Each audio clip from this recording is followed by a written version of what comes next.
Хүрээнд эхэлсэн Орос-Монголын хэлэлцээрийн явцад хоёр тал өөрөөрийн барь суурь дээр хатуу зогссон тул заримдаа хэлэлцээр зогсоход хүрч байлаа. Монгол улсад тулгарсан хятадын сүзрийн эрхийг хизээч хүлээн зөвшөөрөхгүй хэмээн даалам цэрэн чимэд хэлэгнэж Оросын төлөөлөгчдийн тэргүүн Коростовицын зүг бид хятадын болжлоос гараад Оросын бол болох гээгүй юм шүү гэж уурсан хэлжээ.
(1912 оны хаан Торос улс богд хамт Монгол улс хоёрын хэлэлцээрийн үед шинэ тулгар Монгол улс тус гар тогтнолон олон улсын хэмжээнд хүлээн зөвшөөрүүлэхэд хэд хэдэн бэрхшээлтэй тулгарч ирсэн юм.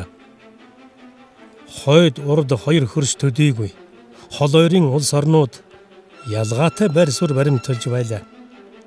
Шинэ дундад иргэн улс Монголыг өөрийн бүрэлдэхүүн улс гэсэн хатуу барь суурьтай байсан бол Орос улс де юре хятадын хэсэг де факто өөрийн нөлөөний автономт болгох сонирхолтой байлаа. Харин Япончууд гэхэд Солонгос Манжуурын нөлөөгөө хадгалахын тулд Оросын барь суурийг хүндэтгэн үзэж байлаа.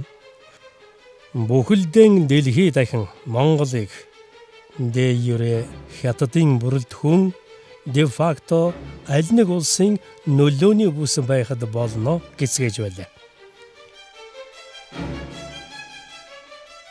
Нэгэнт нөхцөл байдал ийм байхад тусгаар улс болох эрмэлзэл тунж яваргүй болж ирсэн юм. 1912 оны 2 дугаар сард Манжийн сүүлчийн эзэн хаан Пүи түлхэн унгагдаж дундад иргэн улсын ерөнхийлөгчөөр Юан Шикай шинээр сонгогдлоо. Шинэ ерөнхийлөгч Ниндаруу буюу 3 дугаар сарын 16-нд богд хаанд дараах утгатай цахилгаан утас илгээжээ. Монголын газар нутаг уудан боловч хүний тоо цөөн.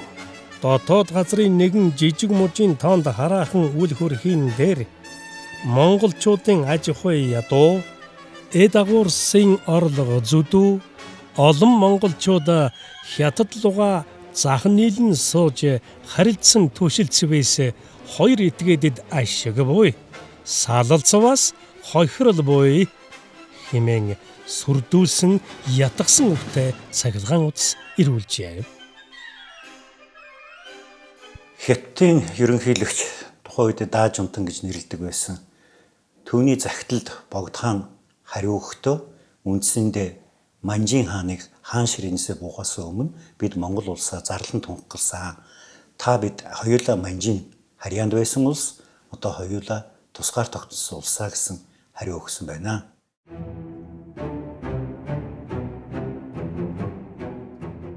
(1912 оны хавар хүрээнд дэх Оросын консулынхан Бээжинд суугаа элчин сайдын яамны зөвлөх Коростовицыг хөл алдан угтаж авлаа. Элчин консул Люба сүйх тэрэгний хаалгыг нээн хүрээнд тав даймарлахыг өрий гэж дуу алдан тэрвэрч үнсжээ. Консул Любагийн энэхүү байдлыг харахад Монголын гадаад дотоод нөхцөл байдал эдрэттэй байснаас залхсан хүний үйлдэл үү, эсвэл Краставецийг ирсэнд үнэхээр баярлав уу гэдгийг хараахан ялгахад бэрх байлаа.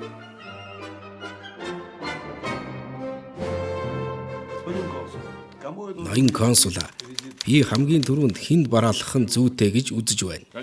Мэдээж хэрэг гадаад явдлын яамны сайд Чин Ван хамт оржид бараалах нь Богд хаант Монгол улсыг байгуулах хэргийг анхлан сэдсэн Богдын итгэл хүмүүсийн нэг. Хаант улсыг тунхаглахаас өмнө Хятадын армийн дэслэгч генерал Золтой байсан. Чин Вангийн хувьд Орос орныг талархан дэмждэг ноёдын нэг гэж ярьдаг шүү. Эрдэм номоор хэр хүн бай? Бичиг эрдэмд сайн, манж хятад хэлтэй, орос хэл гадарлана. Дараа нь даалан цэрэн чимэд, шулуун ширүүн зантай, үг хэл хурц, бичиг эрдэмтэй, чадварлаг нэгэн. Богдын ойрын шадар хүн. Гэхдээ Орос гүрэнд төдийлөн таатай биш хандлагатай. Орос улс Монголыг захиргаандаа авах гэж байна гэж үргэлж харддаг. Богд хаанд их нөлөөтэй гэсэн. Түүнтэй хэл амаа олцохоос өөр аргагүй юм байна да. Сэргийн яамны сайд Далаван Гомбсүрэн Орос улсад таатай ханддаг нэгэн. Нас залуу, бичиг эрдэмд маруухан хүн. Богдын хурдны мордыг уйдаг тул түүнтэй их дотно. Хүрээний ихэс дээдсээс өөр танилцах хүмүүс хэн байна? Хэдэн хүн байна? Сангийн яамны сайд Түшэт Ван Чагдаржив. Энэ хүн Оросд нааштай ханддаг. Үгээ зөөсөн хашир хянамга ноён байгаа юм. Эд мөнгөнд хувийн сонирхолгүй учир сангийн сайд болгосон гэлцдэг. Шүүх яамны сайд Эрдэнэ Ван Намсрай гэж нэг хүн бий. Богдын архины найз гисгэх юм билээ. Эрдэм чадлаар нэг их гавихгүйч Богдын сан хөмөргийг хариуцаж Богдтой ойр дотн найзалсан юм шиг байгаа юм. Богд хаан төвд гаралтай ч Монголд өссөн. Монголоо гэсэн сэтгэлтэй гэж сонссон юм байна. Баг залуудаа нилээд дүрсгүй явсан ч одоо төлөвшөж улсын хэргийг эцэслэн мэдэх болсон. Түүнтэй ойртон нөхөрлөхөд их хэцүү гэсэн. Хэлцээрийн үед ямар хөндөрлүүд гарах вэ? Мэдээж амаргүй. Хамгийн хэцүү нь эдгээр улсын хэнэн ч ялгаагүй. Монгол улсаа Хятадаас бүрэн салсан гэж үзэж байгаа. Өвөр Монгол, Барга, Хөхнуур, Урайн хааг нэгтгсэн их Монгол улс байгуулна гэж хүсэж байгаа улс шүү дээ.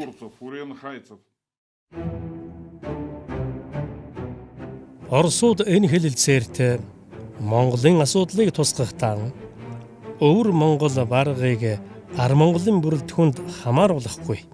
Мөн Урайн хаан хязгаарыг өөртөө авч үлдэх гэсэн зорилготой байлаа. Харин баруун хязгаарын байдал түгшүүртэй байгаа учраас энэ нутгийг явж алдаж болохгүй гэж онцлон хараалж байсан юм.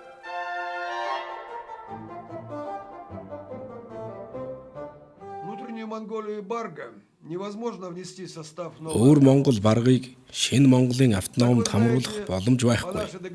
1907 оны Японтой хийсэн манай гэрээгээр өмнөд Манжуур Өвөр Монголыг Японы бүс тооцох болсныг та бид мэдэж байгаа. Баргын хувьд Дорнод Хятадын төмөр зам хамрагдах тул энэ удаа халахаар хязгаарлах нь зүйтэй байна. Урайн хааг хүрээний мэдэлд оруулж болохгүй гэж үзэж байгаа юу? Болохгүй. Тэнд байгаа манай худалдаачид Алтны уур хаануудын татврын асуудал гээд олон асуудал босж ирнэ. Тэгээд ч Урайн хаан зарим ноёд манайд дагаар орох хүсэлтэд илэрхийлсэн гэсэн. Баруун хязгаар төгшүүртэй ховдын мань жамбан Монголоос гарахгүй байгаа гэж дуулдсан. Тийм ээ. Хүрээнээс цэрэг мордуулна гэж байгаа ч үнэндээ айрам гэж байхгүй. Энэ улс ховдын хэрэмний цаана нуугдсан хятадуудыг дийлэх нь юу л бол. Торгуудын палтван шар сүм орчимд цэрэг цуглуулан ховдыг дайлахаар бэлтгэж буй мэдээ ирсэн. Ховдын хязгаарыг нэг улс болгон хятадын иргэшээлд авч үлдэх Бээжингийн бодлого болов уу гэж тааварлаж байгаа. Баруун хязгаарын хувьд монголчуудад туслах хэрэгтэй. Хэрвээ алдахад хүрвэл Транссибирийн төмөр зам Хятадын хэлд хэд ойртох аюултай.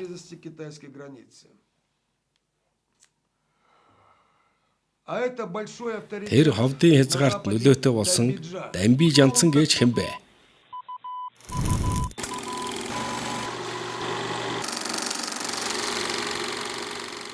Дамби Жансан буюу Амар Санаяв 1862 онд хаант Орос улсын Астраханд төрсэн халимаг хүн. Хэдийгээр Оросын харьяаг боловч баруун монголчуудын дунд Жа лам нэрээр ихэд алдаршсан нэгэн. Төвөдийн гомон хийдэд шавлан сууж байсан бөгөөд хөршил ламаа ийгүүтгсэн хэрэгээр лагсаас хөөгдсөн. Өөрийгөө Амар Санаагийн аж хойд дүр химээдэг. Баруун Монголд дөрвөдөө эрдэн улс байгуулж эзэн сууга дэврэн хүсэлтэй нэгэн. Манжаас ховдыг чөлөөлөх дайнд сөрхий сайн оролцсон. Үүний дараа маажинсан ууланд хэрэм цайд шахуу хороотой болж тэр хаваар дэрэм тонууд хийх болжээ. Ардын хувьсгалыг эсэргүүцэж байсан тул ардын засгийн шийдвэрээр дотоодын хамгаалахын тусгай анги очиж Нанзад Баатар ичээнд нь буудан хөнөөсөн. Түүний толгойг Улястын зах дээр үлгэж олон түмнэр жигшүүлжээ. Эдүгээ түүний толгой Санкт Петербург хотын Кунсткамерат Эрмитажийн хүн судлалын тасгийн үдмэлтэй бий.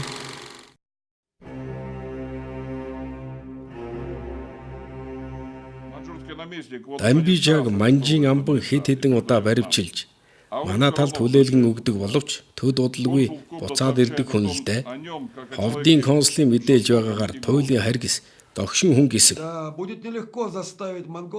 Монголчуудыг зөвшөөрүүлж гэрээгээ тулах яривхтай юм байна. Гэхдээ хаант Оросын тусламжгүйгээр энэ улс хаашааж гарах боломжгүй тул тулгаад ч болсон хүлээлгэндээ. Эвч Кростовицын бодсончлон хэлэлцээр тийм ч амар байсангүй.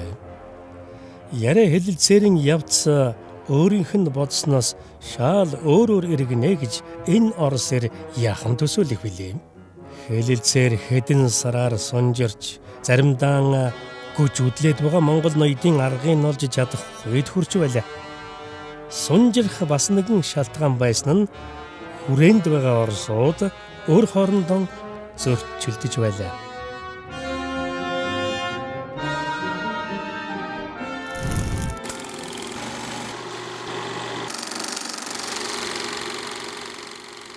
Нуулгүй хэлэхэд энд 3 бүлэг тэмцэлдэж байна.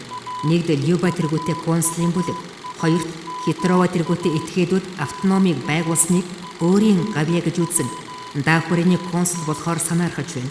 3 дугаарт Авган Доржиев түүний туслах Бямбаев нар Хитровагийн нэрийг гутаах, консулын нэрийг өргөхөд дэм үзүүлж байна.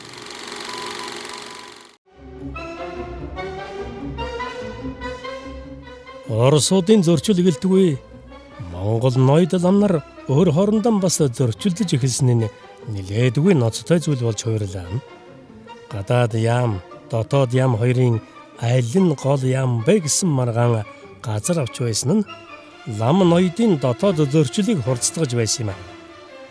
Богд хааны зарилгаар дотоод яамыг илүүд үзэж, гадаад яам дотоод яам руу өргөм мэдүүлэн, дотоод яам гадаад яам руу бичгийг шийтгэн явуулна гэж шийтгэд хүрч улмаар ерөнхий сайдын албан тушаал бий болгох шаардлага гарч иржээ.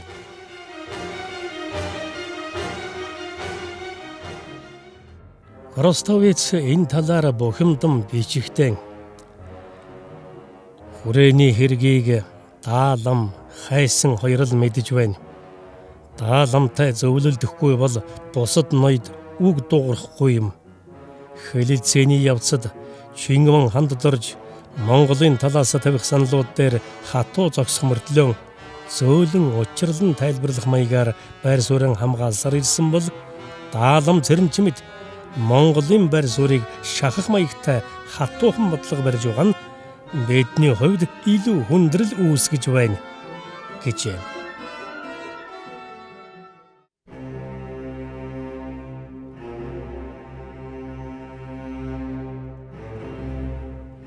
Та бүхний санал болгосон эхийг бид анхааралтай хянан үзлээ. Петербургт нэгэнд хянсан гэрээний заалтыг нэмж оруулж боломгүй байна. Монгол улс тусгаар улс тул Оросын засгийн газартай эрх тэгш ёсонд нийцүүлэн гэрээ хэлэлцээ хийж буй. Эрхэм элч та Петербург тогтсон гэд ганц эхийг бидэнд тулгаж байна. Хэрвээ өөрчлөх эрхгүй аваас бид энд яриа хэлцээ хийх ямар утга байгаа билээ? Уважаемый Далам. Даалам та тогтож хайрал. Та намайг хэлэлцээ хийх эрхгүй гэж үзэж байгаа бол би энд юу хийх вэ?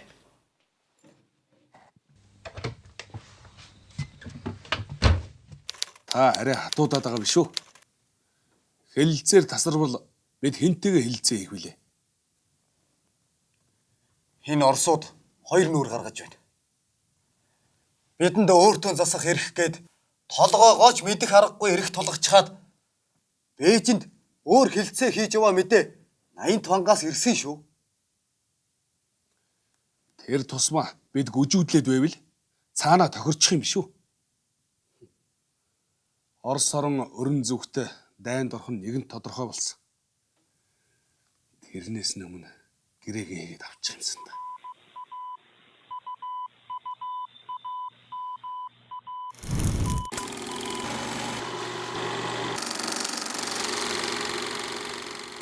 Даалам Цэрэнчимэд орсуудтай харилцахдаа найрсаг ус хоёр нүур гаргасан бодлого явуулж байна. Тэрээр зөвхөн Хятадаас өөрийгөө хамгаалуулахаас өөр зүйл бодохгүй байна. Бидний ямар ч зөвлөгөөг хүлээн авахгүй юм.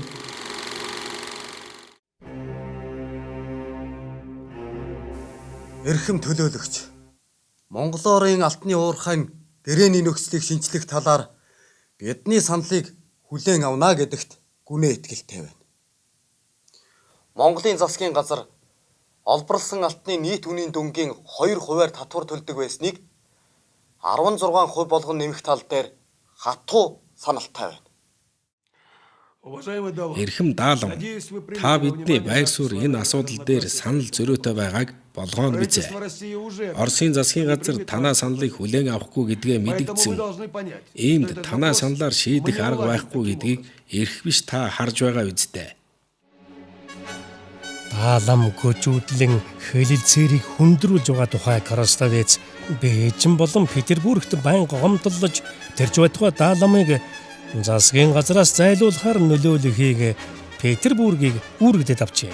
Гэвч Даалам богдтой хэтэрхий ойр тул Оросуудын хадгалга тэгсгээд намжижээ.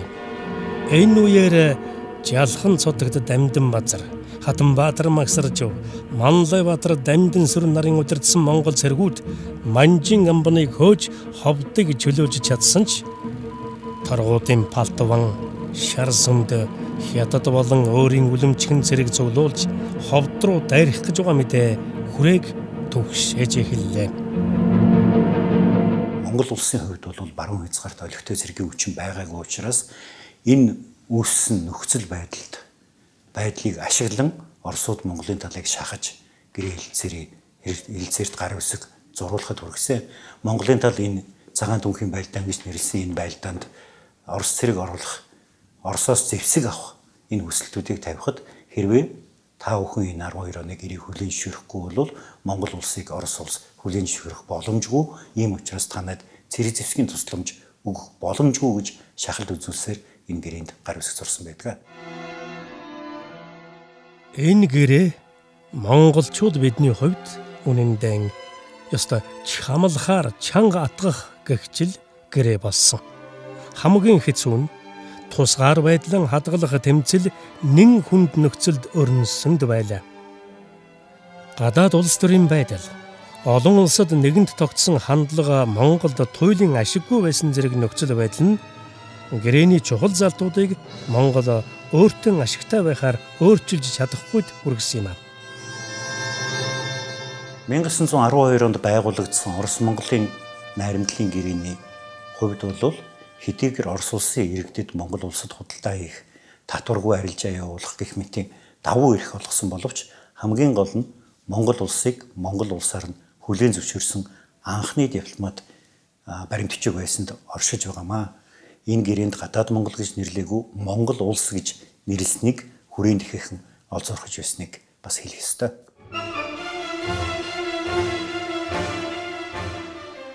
Мянга 912 онд хаан Торос Монголын гэрээ байгуулагдсан хэдий ч Монголын тусгаар тогтнолын талаарх хаан Торосын байр суурь хэвээр үлдсэн билээ.